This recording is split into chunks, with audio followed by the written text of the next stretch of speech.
Assalamualaikum warahmatullahi wabarakatuh. Alhamdulillahi rabbil alamin. Nahmaduhu wa nasta'inuhu wa nastaghfiruh wa na'udzu billahi min shururi anfusina wa min sayyiati a'malina. Man yahdihillahu fala mudilla lahu wa man yudlilhu fala hadiya lahu. Allahumma shalli wa sallim ala sayyidina Muhammad al-Fatih lima ughliq والخاتم لما سبق ناصر الحق بالحق والهدي إلى صراطك المستقيم وعلى آله وصحبه حق قدره ومقداره العظيم. ربي زدنا علما وارزقنا فهما آمين يا رب العالمين. اللهم إنا نسألك العلم لدني والمشرب صافي الهني يا وهاب يا غني. اللهم إنا نسألك علم لدني والمشرب صافي الهني يا وهاب يا غني. اللهم إنا نسألك علم لدني والمشرب صافي الهني يا وهاب يا غني. Alhamdulillah, segala puja dan puji syukur kepada Allah Subhanahu wa taala yang selalu memberikan kita limpahan nikmat yang paling nyata yang ada dalam diri kita semua adalah nikmat pada hari ini kita masih merasakan bahwa kita orang yang beriman, bahwa kita orang yang masih memiliki agama, bahwa kita adalah orang yang masih menyembah Allah semata, bahwa kita adalah orang-orang yang mengakui bahwa kita bagian daripada umat Nabi Muhammad sallallahu alaihi wasallam. Itu adalah nikmat yang nyata. Kalau orang bangun sadar, begitu dia bangun dia masih yakin Allah Tuhannya, Nabi Muhammad nabinya, maka itu adalah nikmat di atas segala nikmat yang ada. Lebih dari nikmat kita dikasih bangun lagi, lebih dari nikmat kita dikasih melek lagi. Kenapa? Karena buat apa kita dikasih melek kalau di hati nggak punya iman? Buat apa kita dikasih hidup kalau ternyata bukan Allah yang kita imani, bukan Allah yang kita sembah, bukan Allah yang kita tuju. Tapi alhamdulillah Allah berikan kita nikmat semua, sehingga sampai detik ini, sampai saat ini kita adalah orang-orang yang beriman kepada Allah Subhanahu wa taala, beriman kepada Nabi Muhammad, beriman kepada ajaran-ajarannya, beriman kepada semua sunnah-sunnahnya, pada kitabnya, pada malaikatnya, dan tentunya kita semua juga orang-orang yang mengimani pada ketetapan takdir maupun yang sudah lalu dari kita ataupun ketetapan yang Allah lagi tetapkan untuk kita. Insyaallah pada hidup ini kita terus Allah jaga iman sampai ajal datang menjemput kita. Insyaallah, amin amin ya rabbal alamin. Ibu-ibu yang dirahmati Allah, di antara nikmat yang Allah berikan kepada kita juga bahwa kita ini merasakan hari-hari besarnya yang Allah Subhanahu wa taala agungkan. Mungkin kita nggak nyadar kalau dari kemarin selama 1 bulan ini kita sedang berada fi ayyamul hurum. Kita lagi berada di bulan yang agung, yaitu bulan Dzulqa'dah, di mana bulan Dzulqa'dah itu adalah bulan hurum, bulan yang pahalanya nggak sama seperti bulan-bulan lainnya. Katanya Allah Subhanahu wa taala punya bulan setiap harinya ada 12, ya kan? Dalam 1 tahun ada 12 bulan. Dari 12 bulan ada 4 bulan yang mulia. 4 bulan yang mulia itu dikatakan 3 bergandengan, 1 terpisah. Yang 3 bergandengan Dzulqa'dah, Dzulhijjah, Muharram. Adapun yang terpisah sendiri yaitu bulan Rajab. Ini bulan bergandengan 3, artinya selama 3 bulan ini kita terus sama Allah dialirin rahmat gak putus. Kita terus dialirin pahala yang dilipat ganda. Kita terus dialirin kemuliaan-kemuliaan dari yang Allah hidangkan kepada orang-orang salehnya maupun orang-orang mukminnya. Nah, tapi banyak dari kita kemarin Dzulqa'dah gak nyadar, banyak lengah. Tapi subhanallah, besok kita akan masuk daripada bulan Dzulhijjah. Bulan Dzulhijjah adalah bulan yang juga menjadi bulan yang dimuliakan Allah. Pada bulan Dzulhijjah, sebagaimana Nabi SAW bersabda dalam riwayat-riwayatnya, kata Nabi, paling mulianya hari-hari di dunia itu adalah 10 hari awal Dzulhijjah. Bulan hari-hari yang paling mulia ya di dunia, katanya 10 hari Dzulhijjah, 10 awal. Tidak ada yang bisa menyamai kedudukannya, kata Nabi. Tidak ada yang bisa menyamai kedudukannya. Dan Rasulullah SAW dikatakan juga bersabda, tidak ada hari-hari yang mana amal baik lebih dicintai oleh Allah Subhanahu wa taala melebihi 10 hari awal Dzulhijjah. Artinya kalau kita tahu di sini, berarti tanggal 1 sampai tanggal 10 yaitu hari raya Idul Adha itu adalah hari penting bagi kita. Apa yang perlu kita lakukan di sana? Tentu kita harus memperbanyak ibadah. Kita harus memperbanyak takwa. Kita harus memperbanyak iman. Kita harus menambahkan taat. Kita harus melakukan banyak-banyak kebaikan. Kenapa demikian? Karena nggak ada amal baik yang lebih dicintai Allah daripada amal baik yang dikerjakan di awal 10 Dzulhijjah. Sehingga dikatakan qiyamul lailnya, berarti kalau pahala qiyamul lailnya enggak sama seperti qiyamul lail di hari-hari lain. Jadi pahala qiyamul lailnya apa?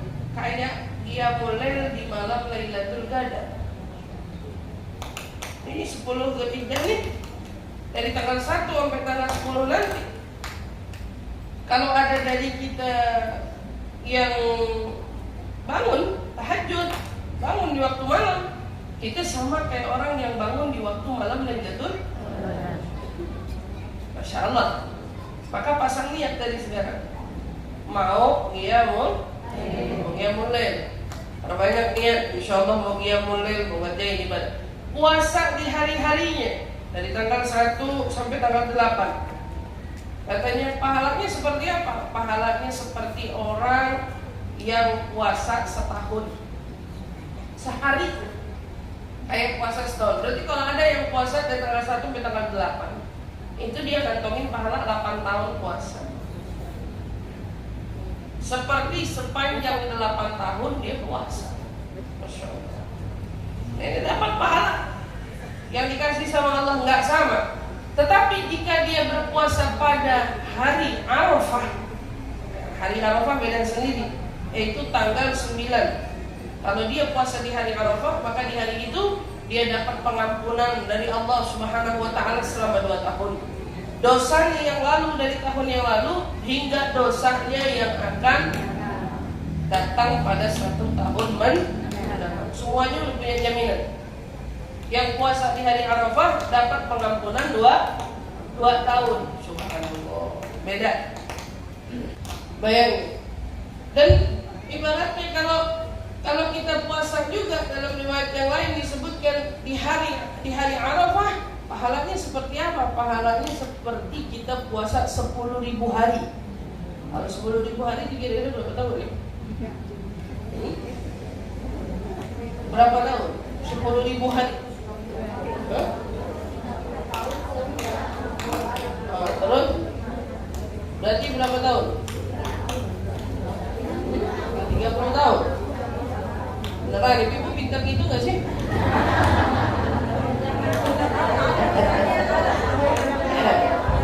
Kurang lebih sekitar 30 tahun.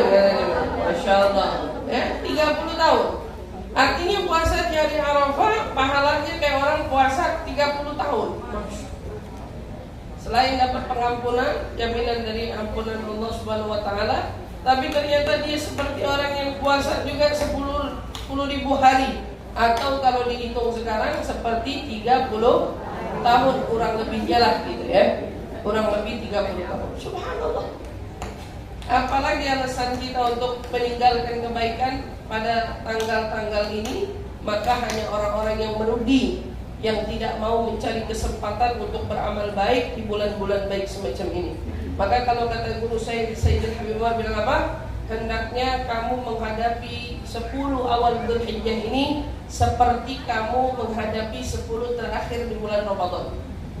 Artinya saat kamu menghadapi 10 terakhir di bulan Ramadan, itu akan semangatin diri dalam taat, dalam ibadah seperti yang tidak pernah kamu kerjakan pada hari-hari lainnya.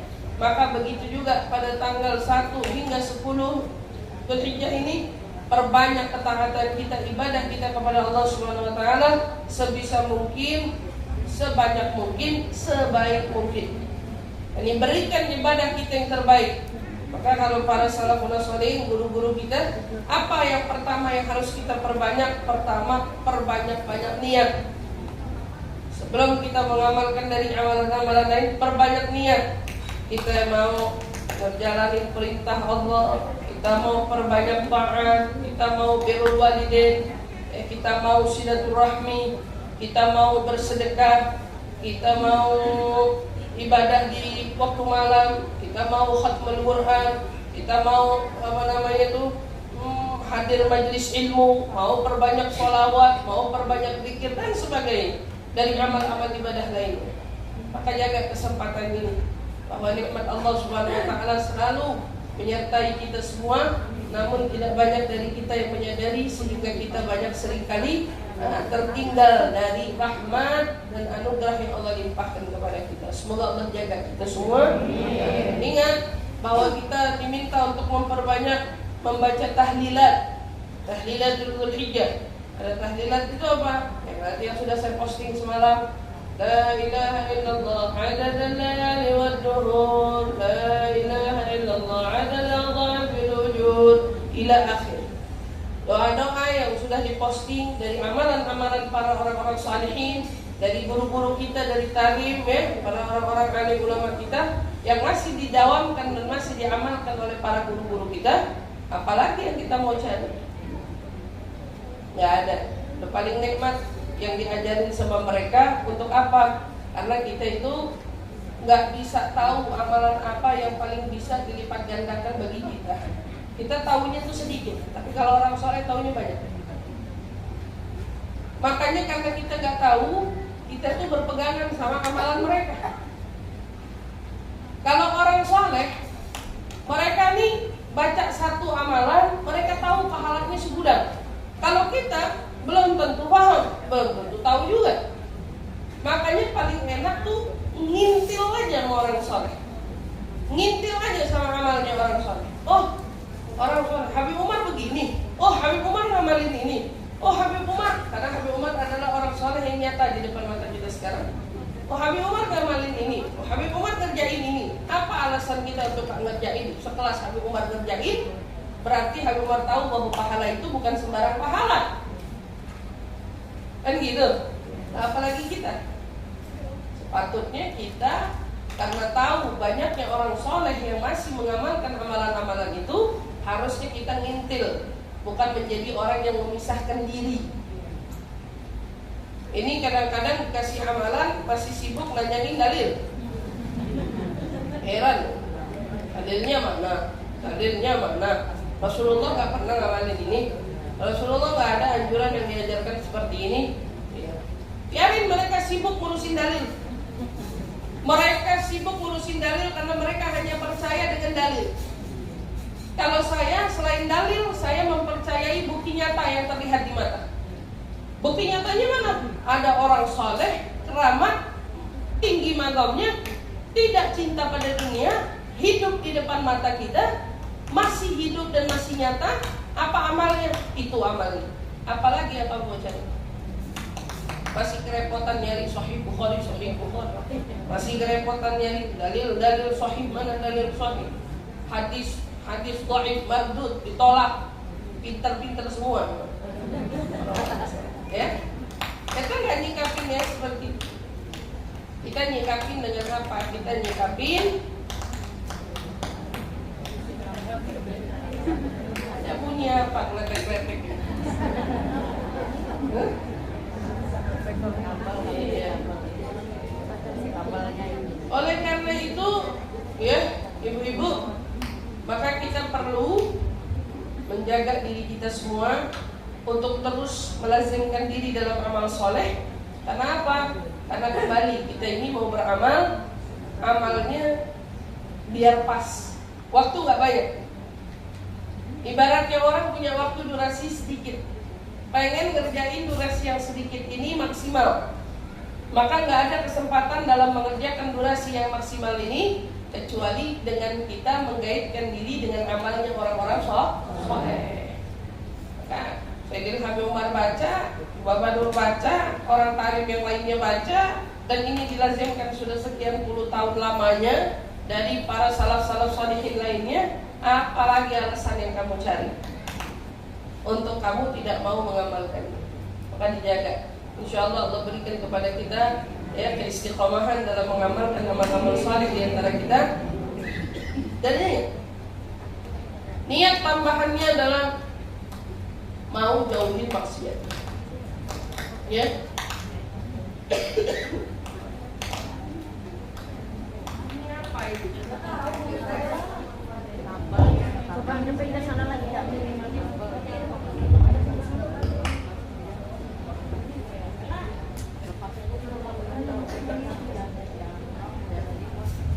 Baik.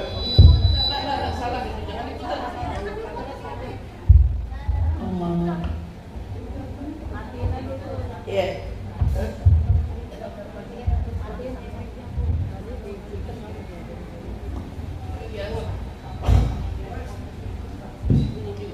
Halo. Oleh karena itu Ibu rahmati Allah, ya, pada saat kita bisa berniat dalam melakukan taat, maka selanjutnya apalagi niat?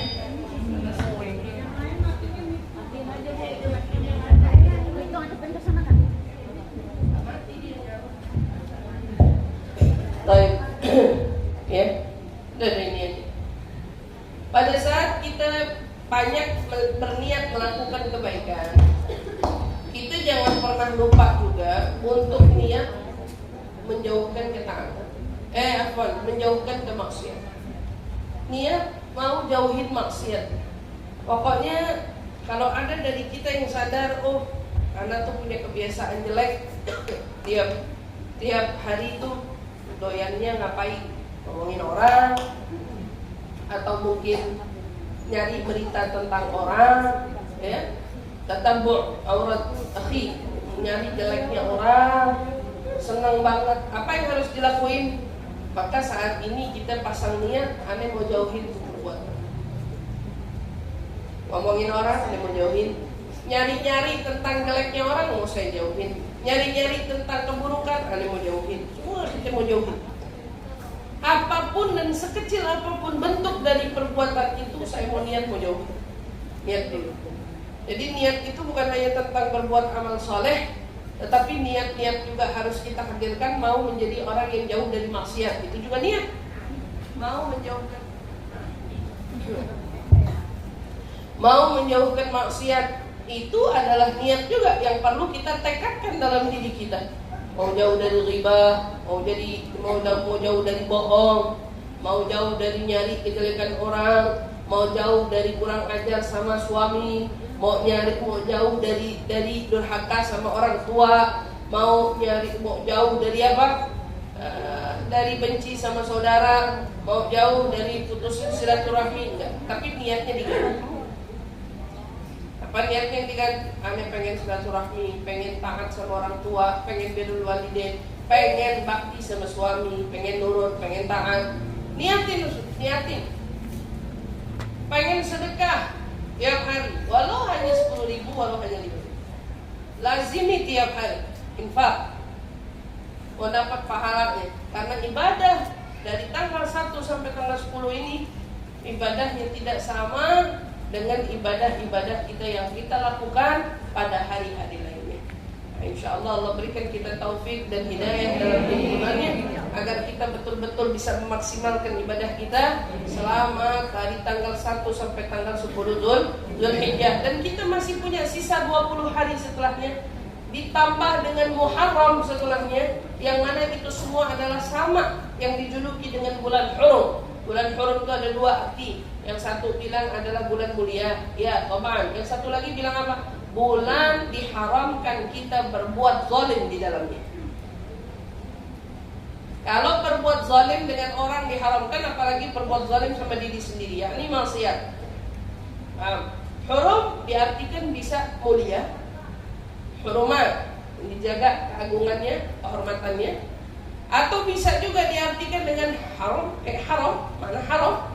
Diharamkan dirimu untuk apa? Berbuat maksiat di dalamnya. Diharamkan dirimu bermusuhan di dalamnya. Diharamkan dirimu untuk saling membenci satu sama lainnya. Diharam.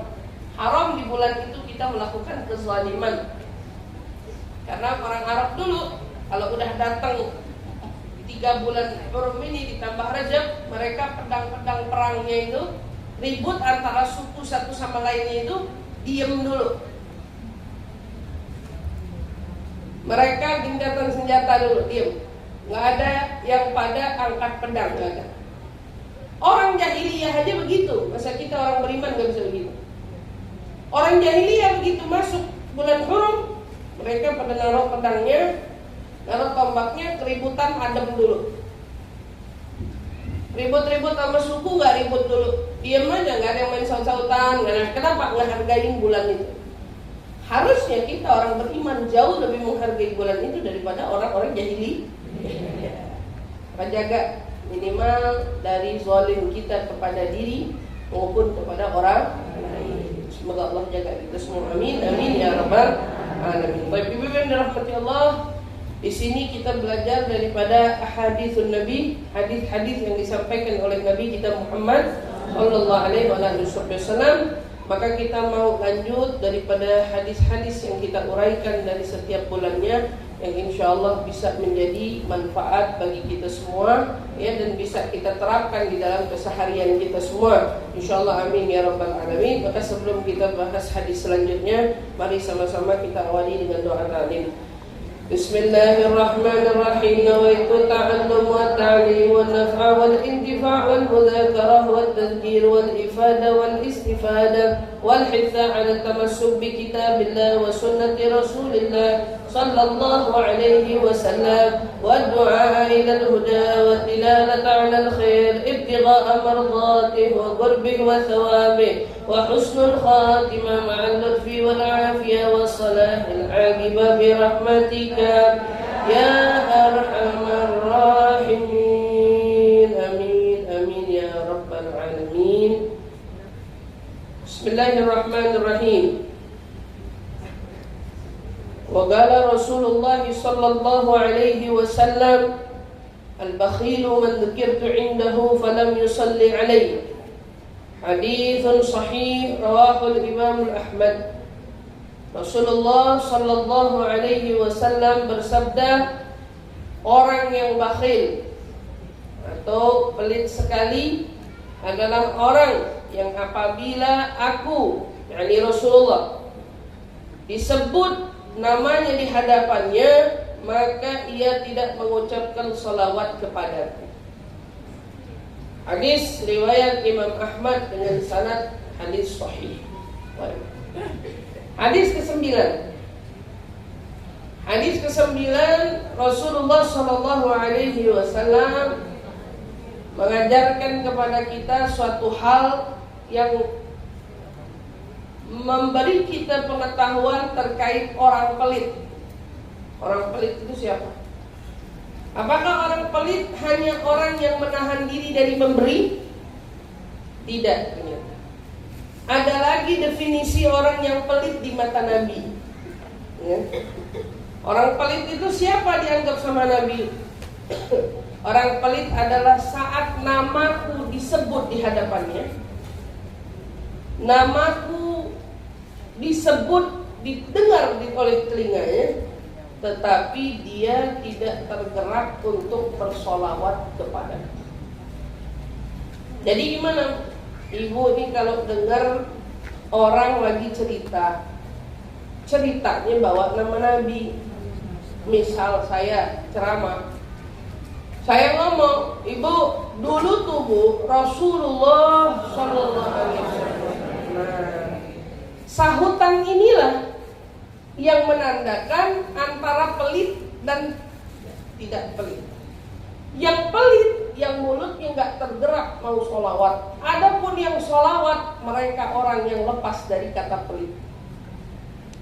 Jadi kalau ada orang berinfak, sering sedekah, tapi nama Rasulullah disebut di hadapannya, ya kagak sholawat. Nabi tetap anggap ini orang pelit. Ini orang pelit. Masya Allah. Jadi bahaya kalau Nabi yang ngomong pelit sama orang yang ngomong pelit. Jadi kata bakhil, orang pelit, teramat malah. Pelit banget, bakhil banget, pelit. Nabi kasih perumpamaannya al-bakhil. Kita tahu orang pelit, berarti pelit banget. Yang mendengar nama Nabi atau apapun tentang Nabi, tapi dia kagak kegerak lisannya untuk sholawat kepada Nabi. Man dzukirtu indahu falam yusalli alaihi. Orang kalau kita hadir maulid sholawatan mulu, bukan?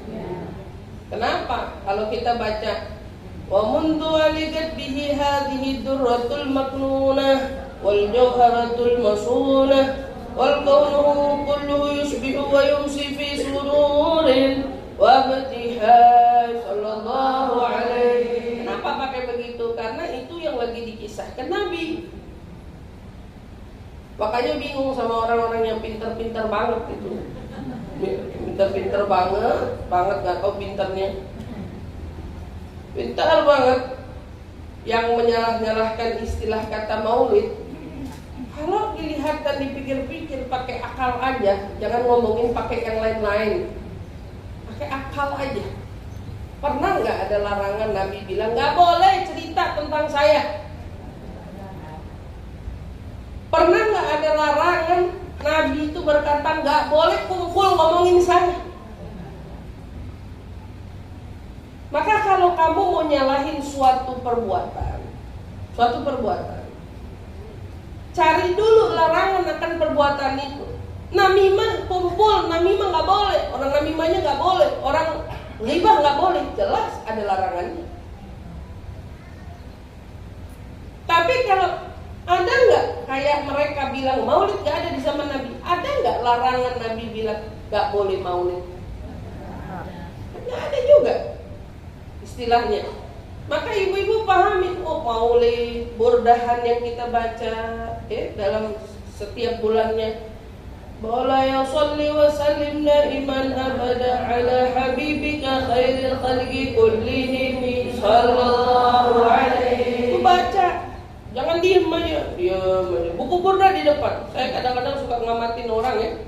Kalau saya lagi liatin gitu, kayaknya lagi banyak pikiran mungkin. Atau lagi ngawang gimana gitu ya. Mau entah itu lagi di hadroh atau lagi di pengajian-pengajian lainnya. Bukunya ada di depan mata. Tapi apa dia dipandangin doang. Saya husnudon, saya kira lagi baca arti. Tapi begitu saya lihat lah bukunya gak ada artinya. Saya husnudon, saya kira mungkin dia masih kesulitan baca. Mungkin belum bisa baca. Jadi dia masih meraba, ini apa, nggak apa-apa. Tapi begitu part di bagian sallallahu alaihi, nggak bisa juga. Kan itu nggak perlu baca. Itu sesuatu yang umum terdengar dan biasanya spontanitas orang sudah paham. Begitu ya. Justru yang bahaya begitu. Pada saat dibaca amin tadakuli jiranin bili salami mazajada manjara min muglatin bidami sallallahu alaihi. Kalau semua baca serentakkan enak kedengarannya. Enggak kadang-kadang. Sama begitu maulid juga begitu. Ibu ngeraba aja bu. Maulid. Kalau Ustazah Aluya baca nadanya gimana? Ustazah Aluya nadanya gitu. Gimana nada Ustazah Aluya? Gitu nadanya. Gimana nadanya? Allahumma salli wa sallim wa barik alaihi wa ala alihi. Allah alaihi jangan lupa, jangan cuma ke bawah nada. Itu dibaca. Alhamdulillahilladzi hadana bi'abdihil mukhtari man da'ana sallallahu alaihi. Ada lain lagi tuh. Sama aja. Akan ada part di mana berhenti. Part berhenti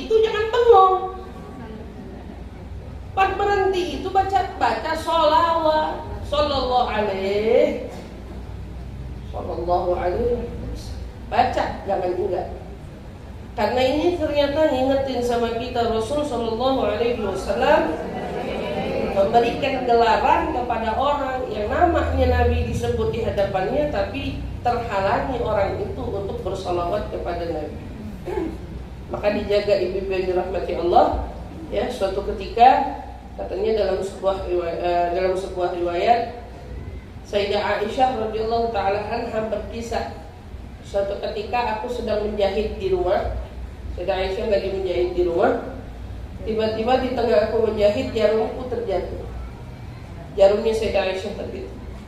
Sepanjang malam nyariin tuh jarum, gak nemu-nemu karena lampu minyaknya mati. Gak ketemu, gelap. Anggap aja gelap petang, gelap gulita lah ibaratnya ya. Sedang petang-petangnya. Subhanallah, sepanjang tadi dia nyari jarum, udah ngerabak ke sana, ngerabak ke sini, nggak nemu-nemu tuh jarum. Nabi pulang dari masjid, masuk ke rumah. Begitu Nabi masuk, Sayyidah Aisyah dari pancaran wajah sinarnya Nabi yang ada di wajah itu, dari pancaran wajahnya Nabi langsung kelihatan jarumnya. Bayang seberapa terangnya itu wajah. Kita kalau pernah ziarah ke mana itu, ke Jawa, pernah ziarah ke makam Habib Neon. Ada Habib namanya Habib Neon. Habib Neon tuh sebenarnya namanya Habib Muhammad. Habib Muhammad namanya. Tapi di sana ada Habib Neon di Surabaya. Waktu dibaca biografinya, kenapa ini Habib dipanggil Habib Neon? Karena satu ketika katanya pernah kejadian dalam satu majelis lampunya mati, sang Habib masuk ke masjid, lalu semasjid terang benderang dari wajahnya sang Habib. Cahaya. Orang soleh emang gitu, ya. Nah ini Habib itu namanya Habib Muhammad. Bangsanya apa sih? Al-Idrus. Habib Muhammad Al-Idrus. Tapi dijulukin setelah itu Habib Neon. Orang Surabaya simpel aja, Habib Neon. Untung Nabi tinggalnya di Arab. Kalau nggak julukannya nanti macam-macam. Ya, Habib Muhammad Al-Idrus dari Hadramut tinggal di Surabaya. Begitu kejadian dari situ, orang-orang sekitar menjulukinya Habib Neon. Katanya mukanya lebih terang dari neon. Jadi kalau di zamannya Habib Neon aja pernah kejadian pancaran wajah seseorang bisa menerangi satu ruangan, lah apalagi Nabi. Jadi soalnya kisah-kisah itu membuat kita semakin yakin memang seperti itulah pancaran wajahnya Nabi Muhammad SAW. Kullu baitin anta sakinuhu laysa muhtajun ila sururi. Katanya semua rumah yang kau menjadi penghuninya, maka rumah itu gak lagi butuh sama lampu-lampu ya. Nabi aja udah cukup. Kullu baitin anta sakinuhu laysa muhtajun ila sururi. Tempat di mana Nabi di situ ada, tempat itu gak butuh sama lampu. Terang. Nabi datang, Sayyidah Aisyah ngelihat jarumnya, langsung ketemu, ketawa dia. Nabi nanya, apa yang bikin kau ketawa wahai Aisyah, kok mesem-mesem sendiri gitu? Ya Allah, kata Sayyidah Aisyah bilang, Rasul dari tadi saya itu nyariin jarum, kata jarum saya cari-cari nggak dapat. Subhanallah, begitu kau masuk dari wajahmu aku dapat menemukan jarum yang kucari sejak tadi. Rasulullah senyum. Kemudian Rasulullah menekankan satu penekanan. Wail man lam yarani ya Aisyah. Kata Nabi, celaka orang yang tidak memandangku wahai Aisyah. Wail man lam yarani yaumal qiyamah ya Aisyah. Celaka bagi orang yang nanti di hari kiamat gak bisa lihat muka saya ini. Ditekankan lagi ketiga kali sama Nabi. Wel, Man lam yarani yaumal qiyamah ya Aisyah. Celaka bagi orang nanti di hari kiamat yang enggak bisa lihat wajah Sayyidina Aisyah. Sayyidina Aisyah nanya, "Ya Rasulullah, wajahmu yang sebegini terangnya, begitu bercahayanya, ada orang nanti yang enggak bisa lihat?" Namanya kan umumnya kita manusia ini cahaya itu kan umumnya terlihat gitu. Siapa yang enggak bisa lihat cahaya? Siapa orang yang nggak bisa lihat cahaya? Orang buta. Orang buta nggak bisa lihat cahaya. Matahari begini, semua kita bisa lihat. Minimal nggak lihat mataharinya, tapi karena pantulan matahari kita sekarang bisa ngalamin siang begini. Kita ngelihat, oh kebuka, lihat segini sebulan terang kita bisa lihat. Beda sama malam, bukan? Beda sama malam. Minimal begitu. Siapa yang nggak bisa ngebedain antara siang dan malam? Orang buta. Artinya kalau Nabi saat itu bilang celaka bagi orang yang nggak bisa lihat saya, berarti orang itu buta. Siapa yang bikin dia buta? Allah. Apa penyebabnya dia bisa buta? Sayyidah Aisyah nanya, apa yang menyebabkan dia tidak bisa memandang wajahmu itu, wahai Rasul? Maka dijawab oleh Nabi kita Muhammad SAW, Al-bakhil man dzukirtu indu falam yusalli alaih. Mereka golongan orang-orang yang pelit, yang namaku disebut di hadapannya, tetapi mereka tidak mau bersolawat kepadaku. Itu mereka yang juga seperti sama yang Allah katakan di dalam Al-Quran. Di dunia mereka buta, membutakan diri dari kebenaran, maka Allah buat mereka buta di akhirat. Masya Allah. Kalau nggak bisa lihat Nabi buta, mau kemana arahnya? Pernah lihat orang buta? Orang buta kalau tidak familiar wilayah itu, maka dia akan menjadi orang yang meraba-raba. Siapa yang familiar sama kiamat? Siapa yang familiar sama medan mahsyar? Gak ada. Gak ada. Karena kita gak pernah kebayang seperti apa medan mahsyar itu.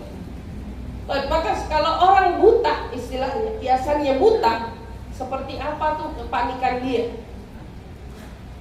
Saat itu orang semuanya bisa lari kepada Nabi, dia buta meraba, entah mau kemana dia pergi. Nauzubillah min dzalik.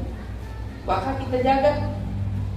Saat kita hadir di mana tempat itu mengingatkan kepada kita tentang Nabi, mengingatin kita tentang nasihat-nasihat Nabi, mengingatin kita tentang kisah-kisah Nabi. Tiap kali nama Nabi didengar oleh telinga kita, maka gerakkan lisan kita untuk bersolawat kepada Nabi. Jangan kalau di Hadramut tuh ya, misalnya Rubabah lagi nyampein satu tausiah, wagala Nabi SAW, kebetulan adem orangnya, dia berhenti, hadisnya nggak dilanjutin. Sallu ala Nabi, ini tadi sholawat dong sama Nabi. Kok nama Nabi disebut nggak ada yang sholawat? Di sana lagi diam aja. Ini saya juga lagi mau bikin satu aturan baru nih di dalam majelis-majelis saya. Kalau yang datangnya pada kepagian datangnya kepagian kan, majelis belum mulai, dia udah duduk, kan gitu. Oh ya, kalau di Hadramut kita lagi hening aja dalam rangkaian acara, hening perpindahan dari satu acara, dari satu rangkaian menuju rangkaian selanjutnya, hening aja mereka teriak, Sallu ala Nabi Muhammad. Mereka teriak, saking biar orang nggak bengong. Nah ini saya dari kemarin di Condet, ya, di Hadrot, saya lagi ini kayaknya orang-orang dari jam berapa bengongnya? Pas lagi di Condet, dari jam 10 udah ada makhluk yang datang, jam 11 udah ada makhluk yang datang. Ngapain ini orang? Maka saya mau bikin peraturan baru, ibu-ibu. Peraturannya adalah mungkin boleh ditetapkan di mana tempat bagian majelis yang saya ngajar, yang lainnya mas saya terserah. Ya, apa? Kalau kita datang ke majelis lebih dulu, maka saya minta kepada panitia majelis yang mengelola majelis itu, yang mengatur duduknya para jemaah dan lain sebagainya, siapkan Quran juz-juzan. Siapkan tolong Quran juz-juzan, lalu tekankan ini yang belum dibaca, ini yang sudah dibaca. Tolong ambil sesuai urutan ibu ya. Ini yang belum dibaca. Nah, ada yang datang pagi terserah. Tapi ente mau anak kasih amalan daripada ngobrol, daripada bengong, mendingan ngaji ya. Iya, mendingan ngaji. Ente nggak sadar sambil nungguin majelisnya dimulai, atau ente dapat sejus, ente dapat 2 juz, kan enak. Betul apa enggak? Iya, kalau lagi nggak sedang berniat, aduh, kayaknya malas baca Quran. Nanti kan dia yang malas sendiri, malu sendiri Pak. Paling tidak kamu tidak menjadi orang yang berbicara di sini. Ambil tasbih. Saya ingatkan kepada panitia, ya, baik itu nanti di majelis hadroh, besok lah mulai.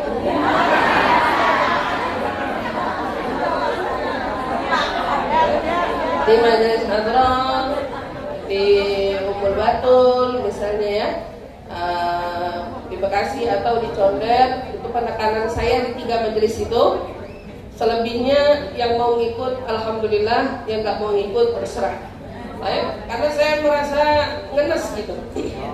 Kalau cuman bengong aja nungguin saya, nggak mungkin yang mau ngatur acara udah ngadepin ibu-ibu dari jam 8 kan nggak mungkin. Udah dari jam 8 udah komat kami, udah sholawatan nggak berhenti. Nanti pas waktunya acara pada lemes. Jadi lebih baik kita mencari kesibukannya sendiri. Ya, siapin Qurannya, datengin, taruh satu panitia yang menghandle itu untuk yang mengambil Quran, ngambil juz, yang sudah selesai tolong dikembalikan.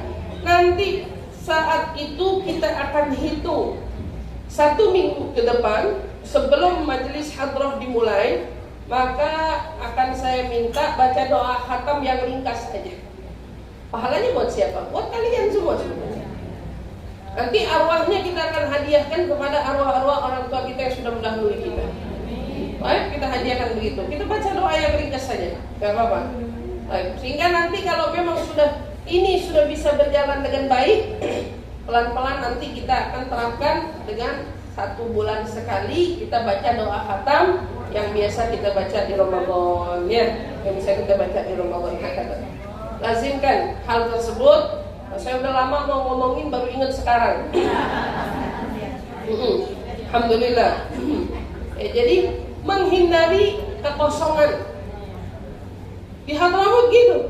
Hatta lagi di majelis, yang disuruh ceramah kebetulan bangunnya atau geraknya lambat misalnya gitu, atau masih ada negosiasi, jangan aneh ya.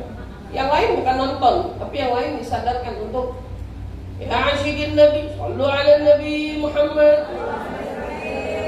Mereka sholawat, mereka sadar nggak mau ada 1 detik atau beberapa detik berlalu dari waktunya tanpa diisi dengan sholawat kepada baginda Nabi Muhammad sallallahu alaihi wasallam. Bagi ibu juga begitu, terapkan dari sekarang. Ingat baik-baik, setiap kali nama Nabi disebut ya, di hadapan kita, baik Nabi, baik Rasulullah, baik Nabi Muhammad, apapun yang berkenaan dengan Nabi kita, maka kita basahi lidah kita dengan sholawat kepada beliau. Jangan sampai kita masuk golongan orang yang dibenci.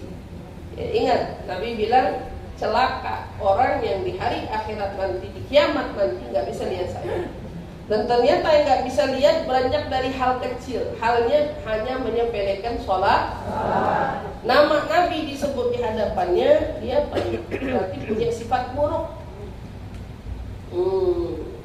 Sifat buruk. Makanya kalau pengajian usahakan jangan suka bengong-bengongan. Kadang-kadang lagi disampaikan cerita bengong aja. Saya nggak tahu terlalu hanyut atau gimana, atau lagi ngerabak antara ngantuk. Saya nggak paham. Ya. Itu dilazimkan ibu-ibu yang dirahmati Allah. Nah, pelan-pelan insya Allah dengan itu semua, insya Allah kita bisa terus menerapkan dalam keseharian kita untuk kita bersalawat kepada Nabi Muhammad sallallahu alaihi wasallam. Maka hadis ini dari intisarinya kita paham bahwa hadis ini menerangkan tentang bersalawat, berhak, dan Nabi itu berhak untuk disalawati. Bahkan haknya kita bersalawat kepada Nabi itu bukan hanya pilihan-pilihan kita yang lagi mau salawat. Kalau nama Nabi disebut, maka haknya kita harus memberikan kepada Nabi, yaitu salawat kepadanya. Jadi kita baca salawat. Nabi Muhammad SAW berhak mendapatkan setiap kali dirinya disebut namanya. Wajar kalau Nabi begitu, wajar. Jadi setiap namanya disebut itu salawat. Bahkan itu menjadi kebahagiaan bagi kita sendiri nanti. Karena kita yang baca salawat, pahala itu bukan buat Nabi, tapi pahala itu kembali buat diri kita sendiri. Di sini juga menekankan kepada kita bahwa golongan orang yang enggan bersalawat adalah orang yang masuk kategori pelit. Jadi hati-hati, jangan sampai kita masuk orang pelit. Kalau pelit sama duit, berarti dia pelit sama dunia. Tapi kalau pelit sama sholawat, lalu pelit sholawat lebih buruk dari orang pelit sama dunia. Kalau orang pelit sama dunia udah umum, emang jelek aja dasaran temennya sama dunia. Tapi kalau pelit sama sholawat, nggak malu sama Nabi. Sementara Nabi kita nggak pernah pelit sama kita. Apa yang beliau bisa bagi kepada kita, maka beliau bagikan kepada kita. Dan Allah Subhanahu wa taala menekankan kepada kita dalam ayat dalam firman-Nya, "Innallaha wa malaikatahu yusholluna 'alan nabi." Kurang contoh apa kita ini? Bahwa Allah Subhanahu wa taala sudah memberikan satu penekanan bahwa di dalam Al-Qur'an innallaha diawali bukan Allah, tapi innallaha. Itu penekanan. Sesungguhnya Allah beserta para malaikat. Apa yang mereka lakukan? Yusholluna 'alan nabi. Ya ayyuhalladzina amanu. Seruan ini dipanggil untuk orang-orang yang punya iman. Karena hanya orang yang beriman yang tergerak hatinya sholawat. Jadi Bu, kalau kita seringkali lupa sama sholawat, yang menjadi pertimbangannya mungkin iman kita belum kuat. Kita nggak benar-benar tergolong orang beriman. Karena seruan ini perintah Allah. Orang yang beriman akan menyahut di panggilan itu. Ya ayyuhalladzina amanu shallu alaihi wa sallimu. Salawatlah kamu kepada Nabi dan ucapkan salammu senantiasa untuknya tanpa ada putusnya. Mudah-mudahan Allah selalu bimbing kita dan memberikan arahan kepada kita, kekuatan, bimbingan, tuntunan agar kita bisa terus beristiqamah di dalam bersalawat kepada junjungan Nabi kita Muhammad sallallahu alaihi wasallam. Amin amin ya rabbal alamin. Tapi ibu insyaallah nasihat daripada hadis ini dapat menjadi manfaat bagi kita semua, khususnya bagi saya dan tentunya bagi semua yang hadir. InsyaAllah mudah-mudahan majelis kita selalu tercurah banyak keberkahan dari Allah Subhanahu wa taala. InsyaAllah apa yang kita niatkan, apa yang ibu-ibu hajatkan, mudah-mudahan semuanya diijabah Allah Subhanahu wa taala. InsyaAllah pertama saya mau ucapin juga afwan kepada seluruh jamaah Majelis Ta'lim Al-Azhar. Barangkali dari habis lebaran ada yang belum ketemu saya. Maka saya ucapkan minal aidin wal faizin wal maghbunin wa kullu amin wa antum bikhair. Mudah-mudahan Allah bersihkan kita kembali menjadi fitrah yang suci, tidak ada lagi noda-noda dalam hati, dan Allah terima semua amal ibadah kita yang murni dari hati kita, yang ikhlas dan tulus yang kita lakukan. Mudah-mudahan semua diterima Allah Subhanahu wa taala sepanjang tahun ke depan. Insyaallah Allah berikan kita umur yang panjang, sehat walafiat, kebaikan yang senantiasa menyertai kita semua. sehingga kita semua dapat kembali berjumpa dengan bulan-bulan Ramadan. Insyaallah amin ya rabbal alamin. Dan mari ibu kita buka airnya, menghindari untuk durasi nggak ada yang minta air khusus sama saya lagi. Ini doanya bersama, doa bersama lebih gobul sebetulnya, benar. Hajatnya buat semua hajat, nggak cuma tentang sakit, tapi untuk semua. Tergantung niat peminumnya. Minumnya niatnya buat apa, itu yang akan disampaikan sama Allah Subhanahu Wa Taala.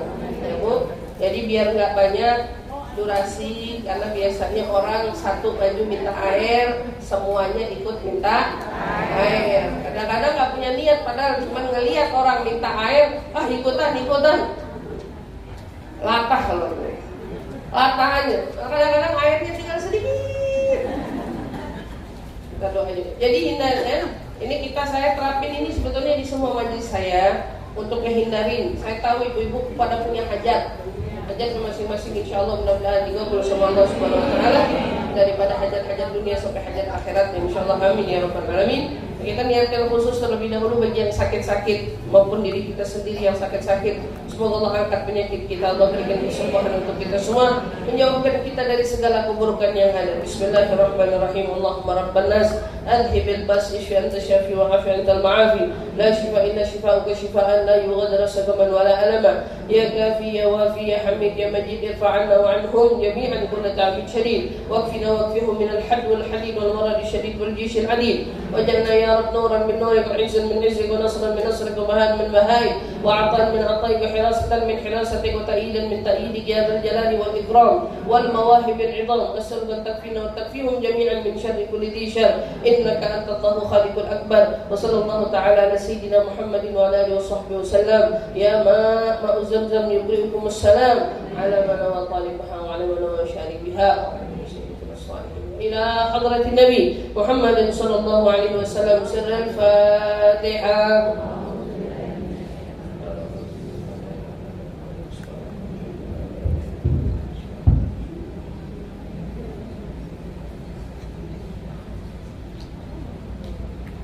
Amin, amin, amin ya rabbal alamin. Terima kasih atas segala perhatiannya. Kurang lebihnya saya mohon dibukakan pintu maaf. Wassalamualaikum warahmatullahi wabarakatuh.